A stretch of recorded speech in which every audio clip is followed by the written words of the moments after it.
2025-এর উত্তেজনাপূর্ণ উদ্বোধনী ম্যাচে আজ ইডেন গার্ডেন্সে মুখোমুখি দুই হেভিওয়েট দল কলকাতা নাইট রাইডার্স বনাম রয়্যাল চ্যালেঞ্জার্স বেঙ্গালুরু। রাতের আলোয় জমজমাট এই ম্যাচে কে হাসবে শেষ হাসি। টস জিতে আরসিবি প্রথমে বল করার সিদ্ধান্ত নিল। ব্যাক করতে নেমেছে কেকেআর, কিন্তু শুরুটা খুব একটা ভালো হয়নি।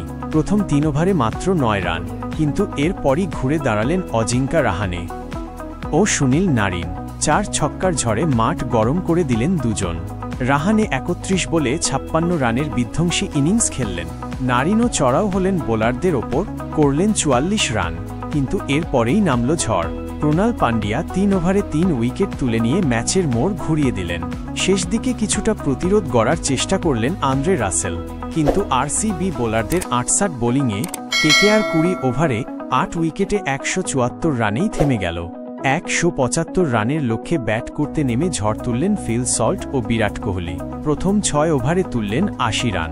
সল্ট মাত্র 28 বলে 56 রান করে কেকেআরের বোলিং লাইনআপকে নাস্তানাবুদ করে দিলেন। তবে নারিনের বলে বোল্ড হয়ে ফিরলেন তিনি। কিন্তু আরসিবির লড়াই থেমে থাকেনি। কোহলি ছিলেন অপরাজিত, করলেন 59 রান। রজত পতিদার 34 রান যোগ করেন। আর শেষ দিকে লিয়াম লিভিংস্টোন মাত্র 15 রানে অপরাজিত থেকে দলকে জিতিয়ে মাঠ ছাড়লেন। 16.2 ওভারে 3 উইকেট হারিয়ে আরসিবি সহজেই জয় তুলে নিল। এক দারুণ ম্যাচ উপহার দিল আইপিএল 2025-এর প্রথম দিন।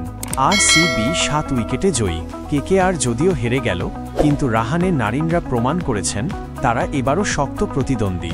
সামনের ম্যাচগুলোতে কি হয় সেটাই দেখার বিষয়।